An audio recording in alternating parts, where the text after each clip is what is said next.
What's up, everybody? My name is Ahmed Ahmed. Welcome back to Hollywood Tales podcast, recorded here at Jam in the Van in West LA. I have my co-host here, Blake Barty. How's it going? and our special guest, Ewan Gotfryd.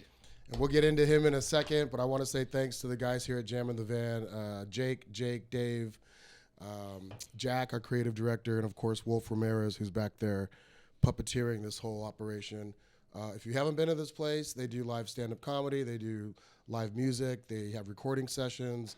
It's crazy. This place used to be, I talk about this in every episode because I just want to remind people what this place used to be. It used to be a rehab center.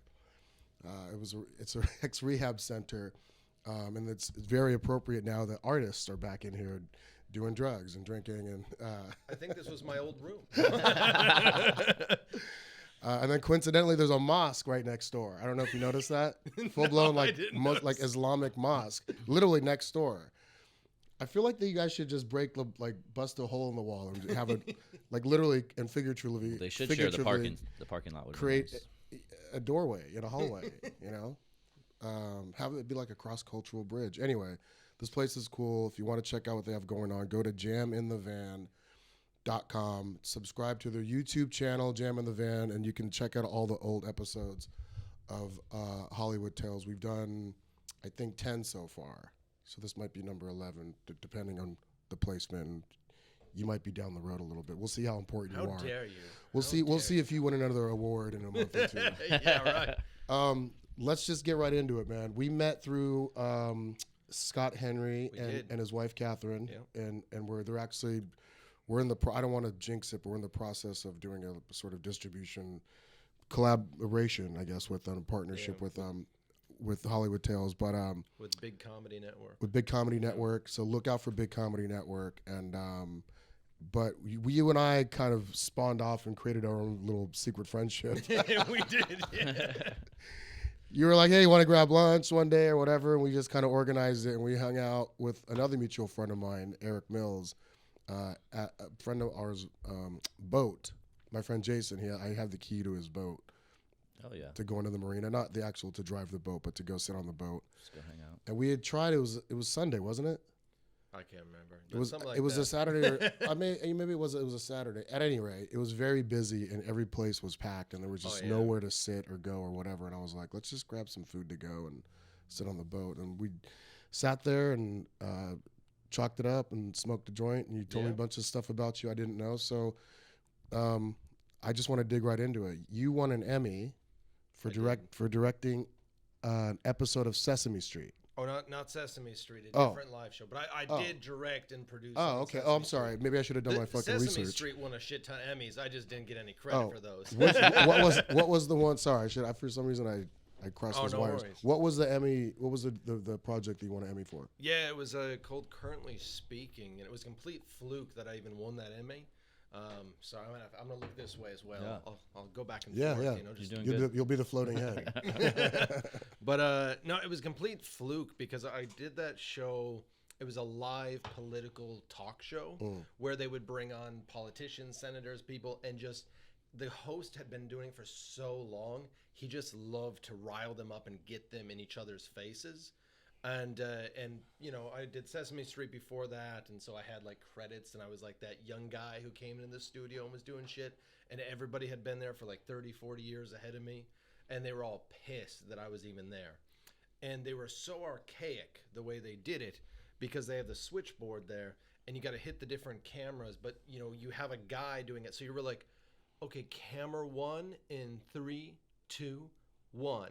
Okay, now get ready for camera 2 and 3, 2. And I was like, Jesus Christ. I'm like, can I just hit the fucking switchboard when I want to hit the fucking switchboard? Right. And they hated that I did that. And I knew all the camera guys. So you kind of overrode. Yeah, I changed up how they did it, and they hated that. They hated you for that. And I got one lucky fucking episode. That you pushed the buttons on. That I pushed the buttons on. And it won a fucking Emmy. And it won an Emmy.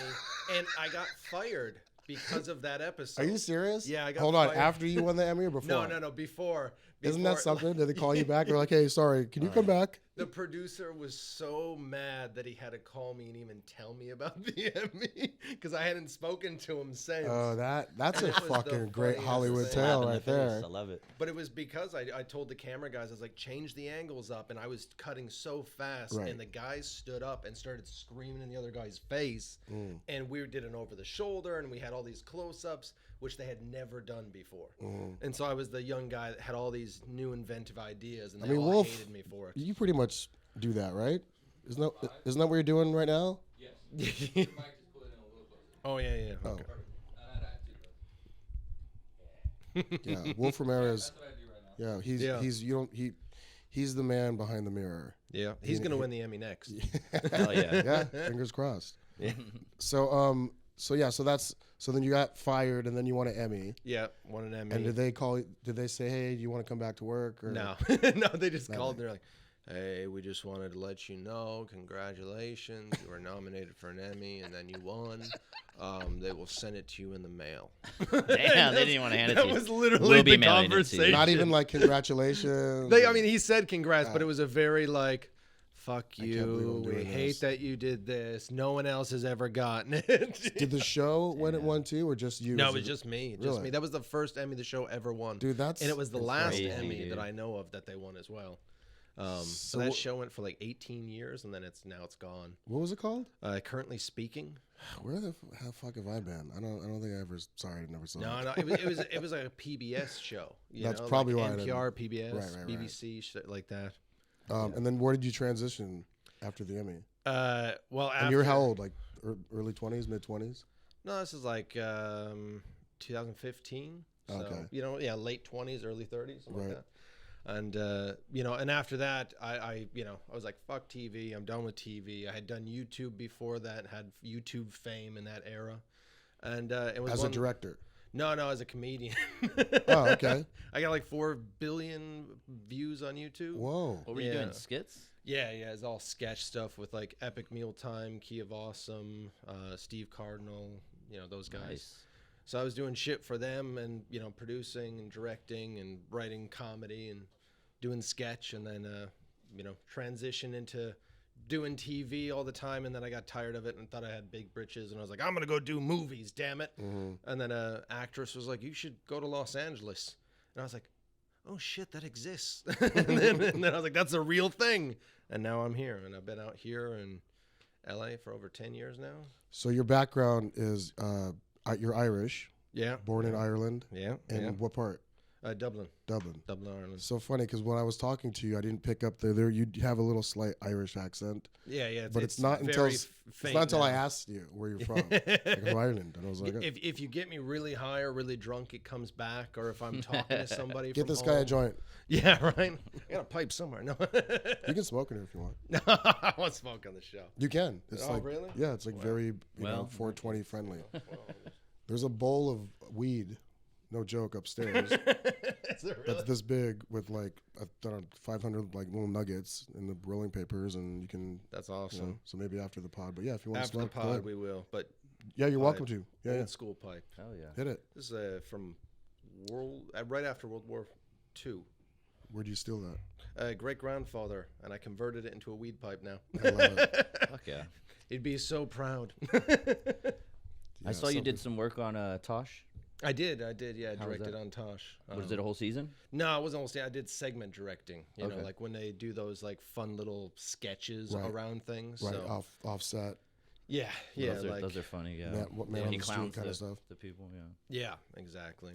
So that was fun. Tosh is a great guy. Loves dogs. It was over at the tennis studios. It was a nice little gig. Good times. Yeah. What? So, growing up in Ireland, you said you were sort of in the arts, but not really. I always wanted to be. I found an old 8mm camera in our closet, and I was like, "Can I make movies with this? Can I use this?" And they were like, "Yeah, sure, go for it." And then I convinced every teacher I ever had and every friend I had to like let me do every school project as a film instead of submitting a report. I'm like, I'm going to write a script and direct a film, and then I'll submit that. And they were like, all right, sure, go for it. Young, They're all horrible. Young Spielberg. Over there. Hell yeah.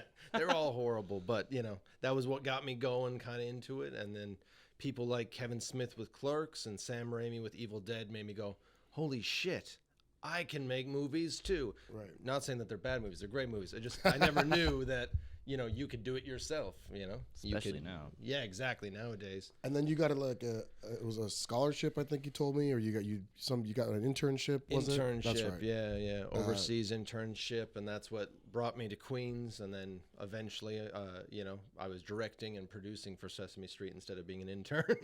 So how'd you get the Sesame Street gig? Because that's a random, like, odd. I just busted my ass. Like, literally, I was that guy who was kind of annoying to some people, but it was like, hey, can I do this? Hey, what do you need? What do you need? You know, I'm right here. What's going on? What's next? You know? I mean, no, like, did you submit to the, like, Sesame they Street literally came in to the school that I was in, and they were like, oh, that's right. Hey, that's what you're there's telling an internship. me. Right, yeah, right. They were like, does anyone want to apply and do this and whatnot? And all the other people said no. Yeah, no one else wanted to do it. And I was like, I don't care. I'm out. So you started out at Sesame Street doing what? Like pushing the broom? Yeah, kind of. Just kind of like whatever I could, getting people running coffee, things, right. moving something for somebody, or just like going like, you're going to follow me and we're going to go to this room over here and then we'll let you know in just a little bit, you know, that kind of thing. And so I played a lot of assistant and producer's assistant was what I got promoted to right away, was the producer's assistant. And then eventually led to an associate producer and then segment director. And then I was also doing YouTube at the same time. And then I, you know, kind of thought I had enough of children's TV and YouTube, and I was like, fuck it, you know, I want to go make real movies. Right. And there was a tax incentive in Detroit at the time, and I had some family in Detroit, and I was like, let's go to Detroit.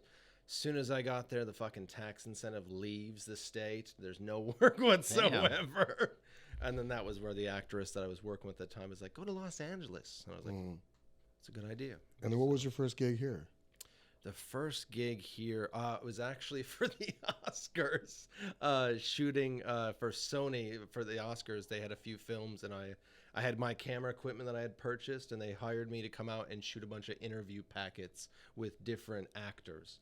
And that was the very first gig, the very first week I had arrived in LA. That was my first gig. What do they call those? Press junkets. Yeah, right. Yeah. But it was kind of interesting and kind of fun. It was kind of made a lot of friends and connections because they would send me out to somebody's house to film them. So I met like John Hawkes that way. I met Mark Boone Jr. that way. So just a bunch of amazing, interesting people. And how did you get that gig? Like who called you from the Oscars? Word of mouth. Oh yeah. You know, like that's always nice in our industry. When you those incoming calls, you know, happen, it's just a sweeter job. Yeah. You know, as opposed to trying to like hustle for the gig, whatever it is. When somebody calls you and they're like, "We want you to do this and pay you money," you're like, "Oh yeah, fuck, I have value." I forgot. Well, I think back then I had some experience and I had equipment, and so that checked. Well, that's boxes. an asset. Yeah, no, you did have value. Yeah. You know, if you had experience and you own your own equipment, you know, you're a one-stop shop.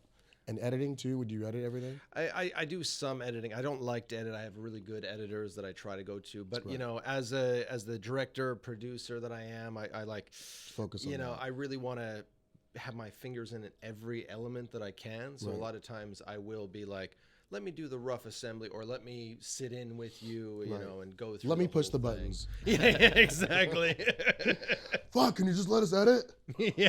I made a documentary back in 2009 called Just Like Us, where I took a bunch of comics to the Middle East, and we shot hundreds of hours of footage, and we hired this kick-ass director named Benedict Kasoulis, and again, through word of mouth and whatever, and this poor guy, man, you know, he was in the editing room like sometimes 14 hours a day, and I was literally over his shoulder sometimes like 12 of those hours, and at one point he's like, "Bro, you gotta let me do my work."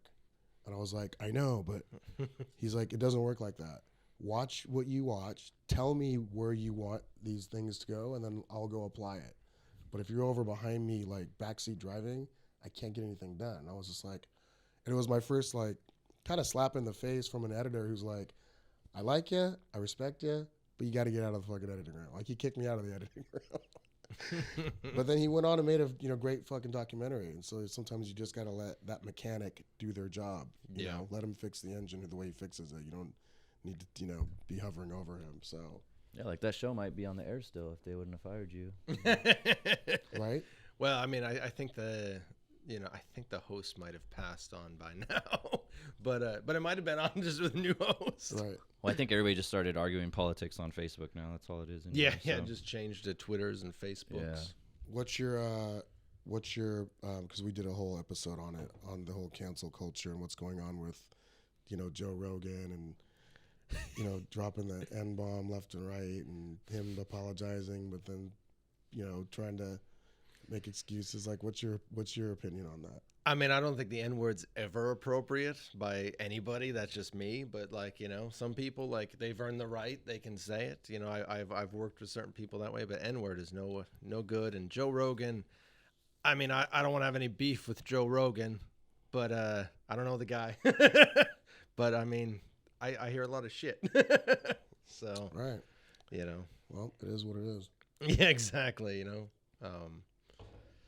Blake, what's your stance? On Joe Rogan? Yeah, just on like what's the whole. I think they're just after him. He said it. He said he said there was. I read a quote. He said there's a political hit out on me. Yeah, I think that's what it is. I mean, especially in the Twitter community, I see it. He has a huge influence, a huge following. I don't think anybody has a hit on him. I think it's karma. Like, it's just straight up bad karma that came back to slap you in the face. It could be. It's But if my personal opinion is that he's got a big thing going, and that might scare a lot of people on the opposite side. And honestly, it just makes for headlines. So people are going to stir shit up no matter what, because it's obviously tracking really well right now. So. Oh yeah, I mean, it's the hottest thing in the news right now. Yeah. This whole Rogan scandal.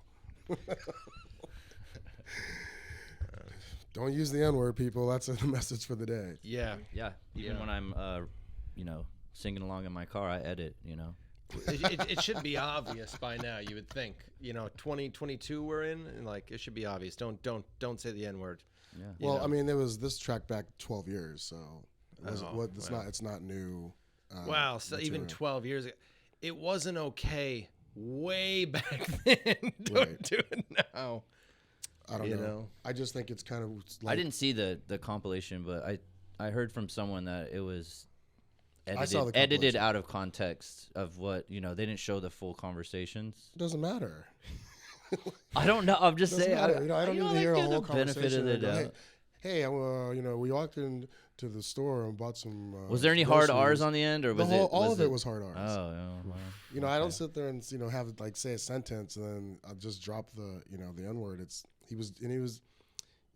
was using it too casually and loosely, as if he was owed the right to say it, and that made it even worse because it was real. Like, how Rogan has this thing where he's just like, and he does this thing, and he's like,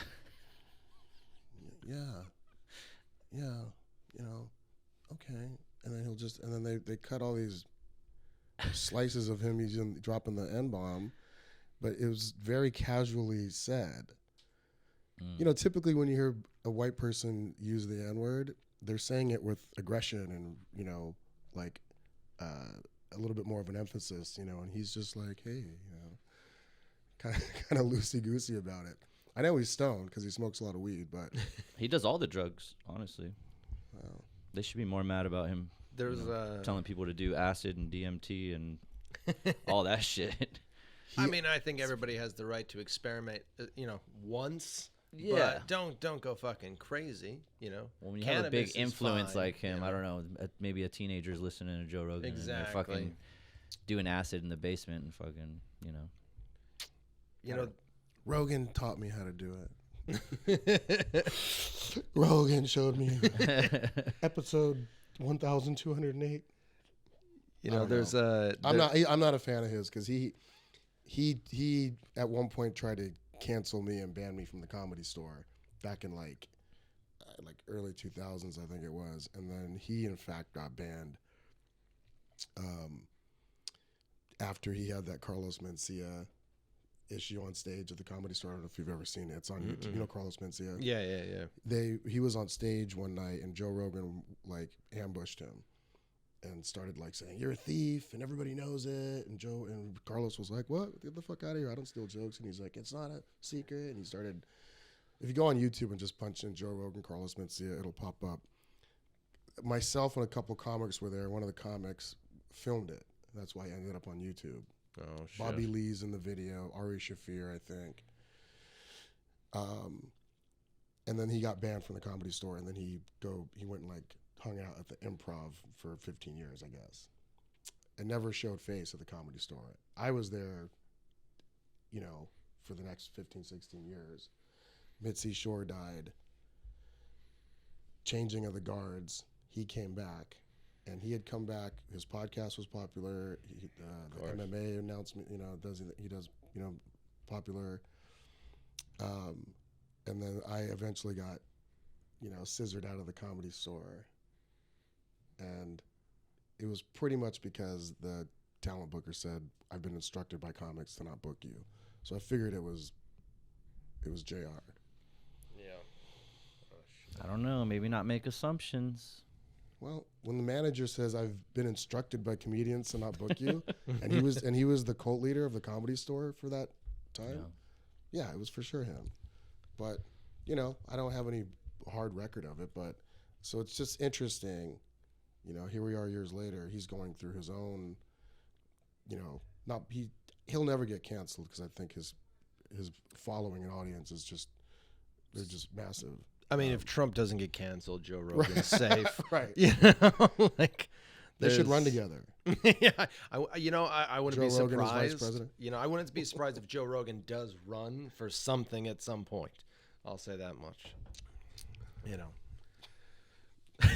I was going to say something, but I'm going to bite my tongue.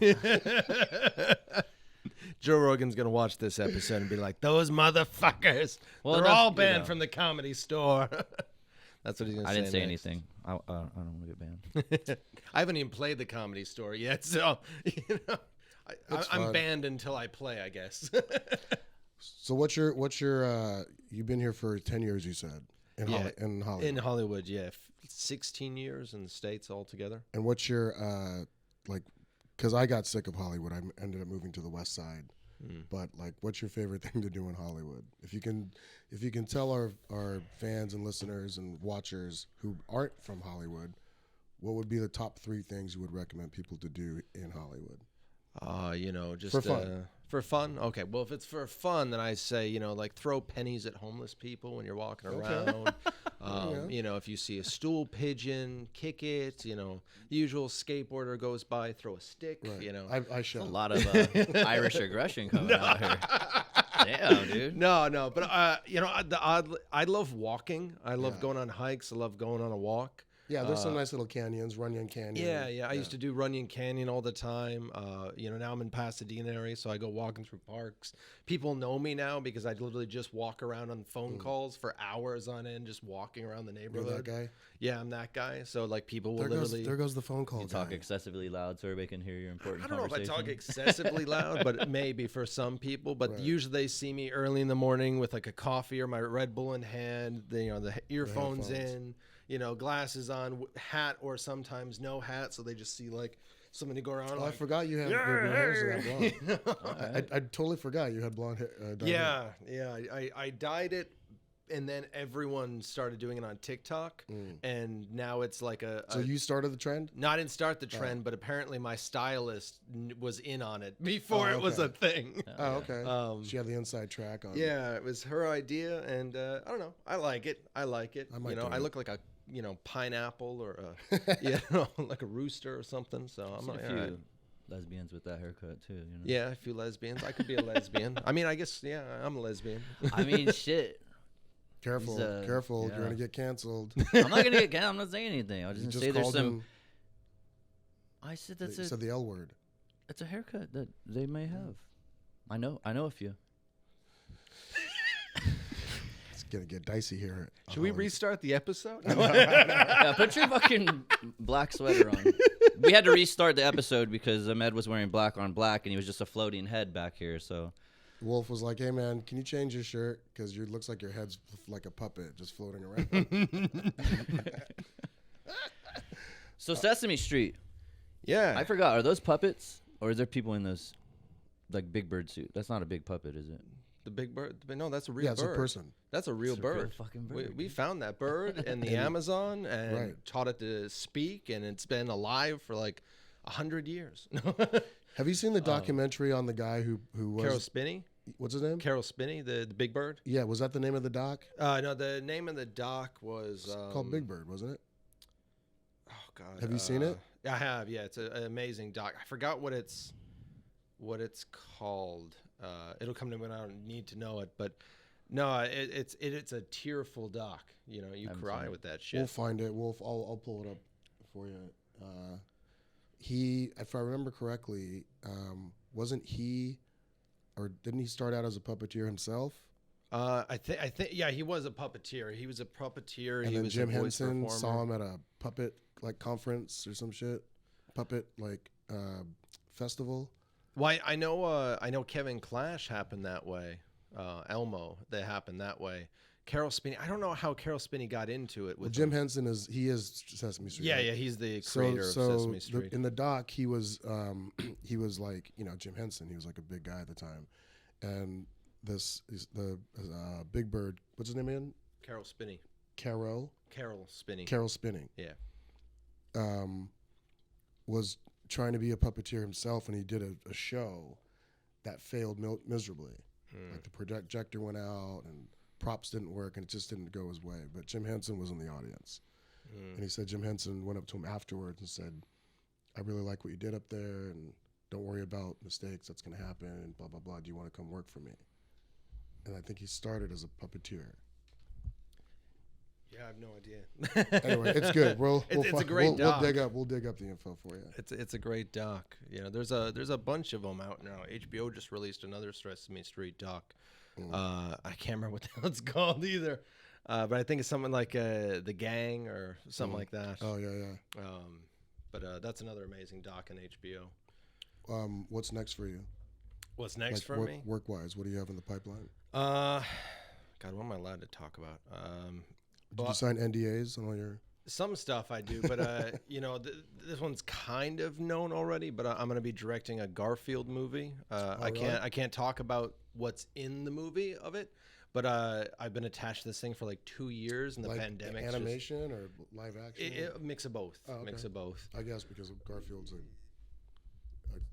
It's animated character. It's going to be a 2D animated Garfield, you know, in the real world like situation. Clifford. Yeah, but you know, Space Jam, Clifford, things like that, Tom and Jerry. That's fun. I think I saw a trailer for that already. I don't know. The Tom and Jerry one?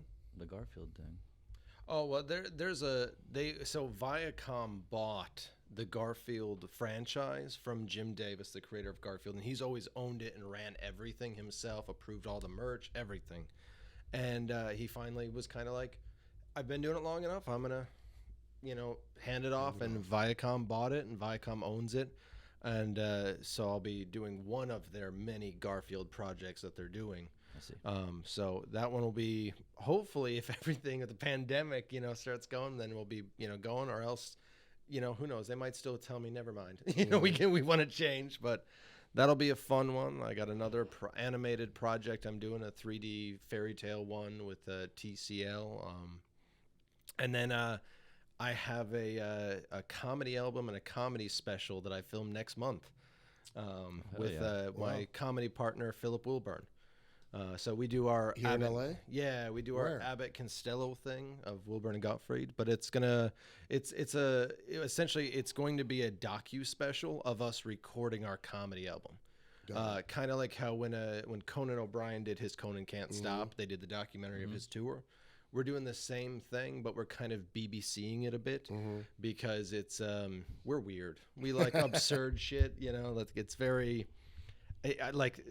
We have a hard time always describing our comedy type together because we have our little outfits that we wear and we do our, you know, shtick, but it's still us as comedians. But it's just once we're together, we put a little backstory to it and we do some fun stuff. But so it's going to be a docu special of us making this comedy album called Leave a Message. and it's based on a true event. Because will there be a live show that you're going to film? No, there'll be a live show in the studio itself because we're going to film the entire special in the studio. So we'll be in the booth, and then people will be in the control room laughing and doing their such. Got it. But the whole thing's based on true events because for about 5 months, me and Philip would call each other every day nonstop to talk about ideas and, you know, jokes and different things. And we were doing a bunch of shows together at the same time, live shows. And we would just first, I don't even know how it started. Maybe he remembers. But we just started leaving each other weird voicemails.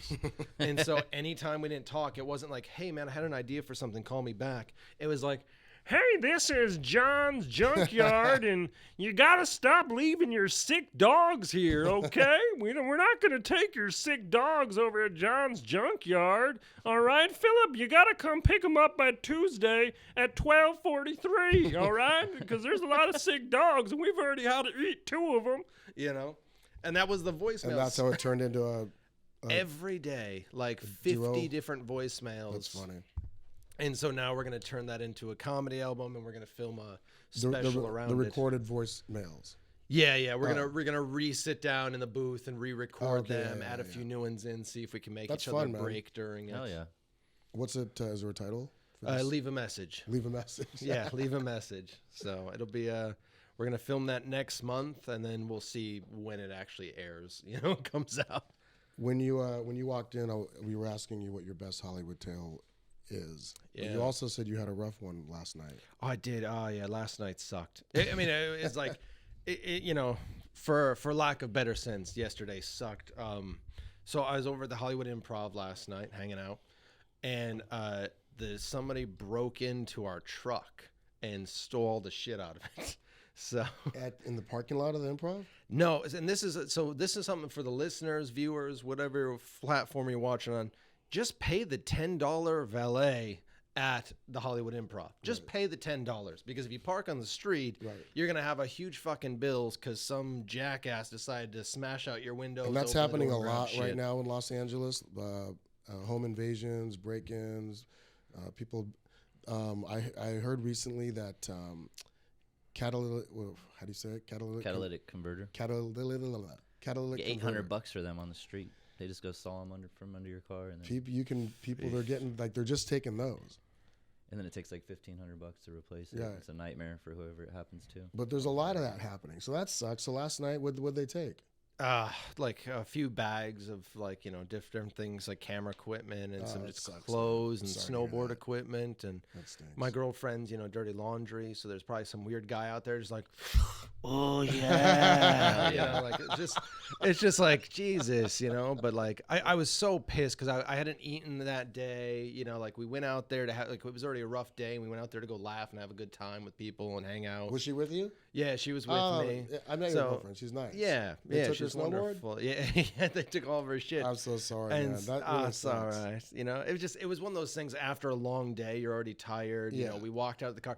I jumped into the driver's side seat, not even realizing it. And then she was going. I was like, oh, let me open the door for her. Be a gentleman. I got out, walked around, and I looked, and I was like, oh my God, like Shattered glass every everywhere? glass everywhere, door open. Wow. You know. And I was so pissed. I had to call the cops, deal with the insurance, find the receipts for every fucking item that was stolen, because you got to give the proof of everything. Sure.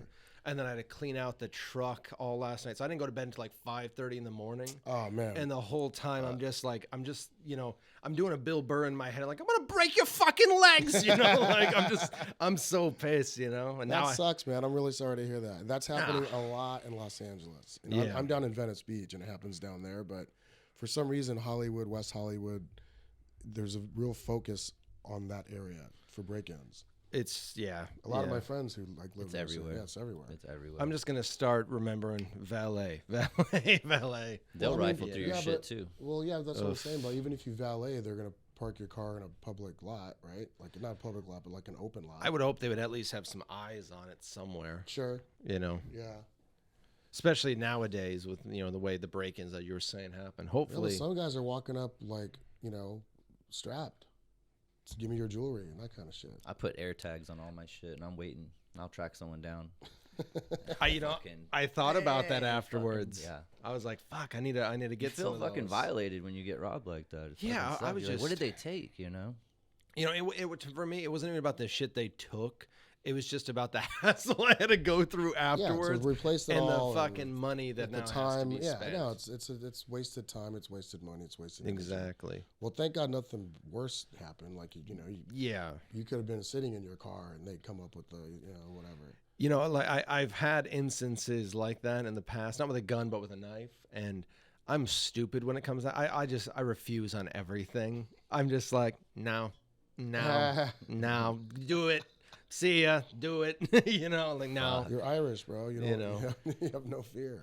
Yeah, but yeah. Well, dude, I hope you get everything back. So Yeah, we'll see. We'll see how that one goes. Does insurance charge you a deductible on top of that? Yeah, our deductible is like $1,000 or some stupid shit. That sucks. You know, but luckily, I mean, all the stuff they got was several thousand stuff, and it wasn't like we were stupid. It wasn't like the bag was just sitting on the back seat. You know, you lift up your seats and you tuck it all underneath, and so it was tucked. You know, it was tucked and hidden, but it was just people, looking around. Yeah. Looking around, looking to see what You had that they can $10,000 Breitling in the glove box, right? Yeah, That watch? yes. I'm sure you get reimbursed for that. Yeah. You know. do. Where we at on time, Wolf? You have about 20 minutes. You want to hear a Hollywood tale? I absolutely do, sir. All right, I can do this in 20 minutes. How long is this tale? No. I'll shorten it up. I'm not going to do some act outs for you, but No, you should. Do the act outs. Okay. All right. We'll figure it out. How sturdy is this desk? No, so this is years ago. I don't even remember the year anymore. This is back when I used to drink. A lot of any of you that know me, a lot of my Hollywood tales are drinking stories. You know, I used to double fist a lot of drinks at Hollywood parties go around. But this one year I got invited to a porn star's birthday party. I won't tell her name, but she invited me to her birthday party, and she's married to like a big musician guy. And so we roll up to her house, big mansion house, Ferraris, Lamborghinis everywhere, people walking in. We go into this house, and I'm there with 2 girls with me. We go into this place. I'm like, holy shit, this is a nice. I never knew she was that well off, kind of thing. And everyone's at this party. MMA fighters, football players, other musicians, guys from like Guns N' Roses are there. Because they all watch porn. So. Exactly. They had a whole dance floor in the back, and they had built shelves and stages and everything in the backyard. Mike Tyson was there, and I'm a huge Mike Tyson fan. So I just started smoking weed. So I was like, holy shit, I'm going to smoke weed with Mike Tyson. That's my goal tonight. Yeah. So I'm like, I'm not going to drink. I'm going to be cool. I'm going to be chill with this. So we're standing in the kitchen, like we're all just standing there, and this big guy comes up. And I mean, this guy is massive. Like I'm decently tall. I'm like 6 foot, but this motherfucker, he's like, had to be like 7'5", something like that. Comes up and he's like, hey, how you guys doing? And we're like, oh yeah, we're good. He's from some foreign country that I never asked about. And he starts telling us how he's an ex-football player, and now he's an agent for sports and all this, and knows all these people. And we're talking, and he's like, oh yeah, how long you been together and all this. So he's asking relationship questions, and then he immediately switches to, do you guys party? And I don't know what the fuck that means. and the girl I was with, she didn't know what the fuck that means. We're looking at each other like, is he trying to swing with us or something? And her sister's there. Her sister's already drunk off her ass. And she's like, what's wrong with you guys? Of course we party. Woo, yeah. Thinking it's party. And he's like, awesome. Follow me then. So he starts leading us down the hallway. And we're thinking, what the fuck did she just get us into? Are we going to get fucked? Is he going to bring us into a back room and fuck us? Like, what the hell is going on right now? We're thinking it's going to be like a weird orgy. Going down the hallway, passing all these people. We're panicking in the back. She's bouncing up in front. He's leading the way. Opens up the bedroom door. And of course, immediately to our horror, not helping the whole situation, there are 2 people going at it on the bed. Now, it gets weirder because at the corner of the bed is a dwarf. And he's sitting there, and he's like, oh, yeah. Oh, I like that. Yeah. Oh, yeah. And we're like, what the fuck is about to happen right now? He leads us into a bathroom in the back of the room, and I'm like, oh, thank God we're going to the bathroom. Then I'm like, is he gonna fuck us in the bathroom? Make a shower first? I don't know what the fuck's happening. Why are you going along with this though? I don't know. I don't Yeah, I know. would've been like, But I'm I'm just curious. following I the would've two been- girls, and I'm like, what the fuck is going on? All right. We go into this back bathroom, and it's a tiny bathroom for all four of us to fit in. Like, you know, two girls go in first. They shuffle into the back by the shower there. I step in, and then he comes in. And like I said, he's a big, massive dude in a tiny little bathroom space. And I'm standing there, and he just reaches over me and closes the door. And so it's just a big arm right over me. I'm like, is he going to fuck me first? Like, I'm getting a little nervous now. And then he reaches in, and he pulls out this tiny little bag of cocaine. And it's got a money symbol on it. I'm like, oh, thank fuck. It's just drugs. Oh, he's not going to fuck us. It's just drugs. But then I'm like, oh, there's a money sign. That's probably expensive drugs too, you know? And then I look at them, and I was like, have you guys ever done coke? I had never done coke before. So I was like, all right, I'll try it once, you know? Like, always try everything once, you know, twice if you like it. And Unless it has fentanyl in it. yeah. So, and the two girls, they had tried it in the past. And so, you know, I was like, all right. So he does a bump, you know, goes to the girl, bump, goes to the girl, bump, goes to me. And remind you, in the next room, just behind that bathroom door, are two people on the bed, you know, having at it. And fucking Peter Dinklage from Game of Exactly. Thrones. Peter Dinklage is there going, I don't know if it was him, but in my head it was him. but so, you know, he's standing there, and all I'm hearing is just, oh, yeah. Oh, that's nice. Oh, yeah, that's real good. And I'm just like, losing my shit at this situation. I'm like, what the fuck? And I'm already high because I had smoked a joint earlier, but I didn't drink. And he gets up to me, and he goes to put it to my nose. Not like, here, you do it yourself. Like, he's literally spoon feeding me coke to my nose. And I go, and off the little stick thing. And I immediately do the puppy dog eyes look up, thinking he's going to deck me in the face. I'm going to fly through the door. And at the same time, I'm like, well, if he was going to fuck me before, he's definitely going to fuck me now. And he looks at me, he's like, oh, and I'm like, I'm so sorry. And he's like, ugh. And he goes and he's like, just don't do it again. So, of course, stick comes back, and I'm already so nervous from the first time. You're like, can you hold and my I'm hair? still hearing this shit, and I literally cannot. I'm like, and then it fucking happens again. I'm like, oh, no, I'm at least going to have to suck this guy's dick to say sorry. And I'm like, I'm so sorry. I'm already fucked up. And he's like, clearly. And he does it, you know, he's all grumpy now and shit. And he looks at me, and he's like, no more for you. And then he like leans underneath my arm, grabs the door and pulls it open and kind of squishes me against the wall, shuffles out. The two girls follow. And now by the time we get into the bedroom, the dwarf is now naked. Huge dick. But, he, you know, dwarf is naked, huge dick, and he's on the bed like, oh, yeah, this is going to be good. And I'm just like, what the fuck is happening right now? Is this a Hollywood Tale or a Game of Thrones episode? What the fuck is going on? I love it. That was, I was like, what the fuck is happening? So I get back into the kitchen. I'm like, you know what? I've had enough. I'm going to sit right here at the kitchen island with this bowl of fruit in front of me, and I'm just going to like sit here and wait it out, I guess. The girls bounced off around the party, and I'm sitting there watching this bowl of fruit, and everyone's taking fruit throughout the night except for the pineapple. The pineapple is the only thing left. I'm like, oh yeah, it's a safe word. America's #1 safe word is pineapple. No one's like, bring me the pineapple. No one's saying that out loud. And I'm sitting there like, fuck. And then I look over, bam, Mike Tyson right outside sitting on the sofa. I'm like, now's my chance. I'm going to go smoke weed with Mike Tyson. I get up. I walk out the back door. Immediately when I turn, who do I see? The guy from the bathroom fucking hugging Mike Tyson and smoking a joint with him. I'm like, Dang. well, I'm definitely not smoking not weed with happening. Mike Tyson now. So, you know, that was the end of my night. And I just sat there all sad in the kitchen as people are like making out, going at it around me. And I'm just like, I'm not even like, didn't even get a chance to try Coke properly for the first time. So that's the reason I don't do Coke. That's the reason I never got to smoke weed with Mike Tyson. And that's a Hollywood Tale for me. Hell yeah. I like it. It's a great one. I'll bite. Wolf? No, there was a moment there when you were like really getting graphic about the dwarf. I was just like, is this happening in your head? Or No, like, or is it really happening? No. I've had so Well, you're at a many porn star's friends. I would have went back to the room and fucking just checked it out at least. You got a porn star's house. What do you expect? Yeah, yeah, Right? exactly. And Mike Tyson's there. Yeah. Yeah. Well, thanks for that story. Thanks for coming on the man. podcast, Blake. You any Good. closing statements? This has been another episode of Hollywood Tales with Ahmed Ahmed. Blake Barty. And Ewan Gotfryd. And we're here every week at Jam in the Van. Go to jaminthevan.com. Check out their live shows, music, comedy. Subscribe to the YouTube channel, Jam in the Van, and check out Hollywood Tales, past episodes.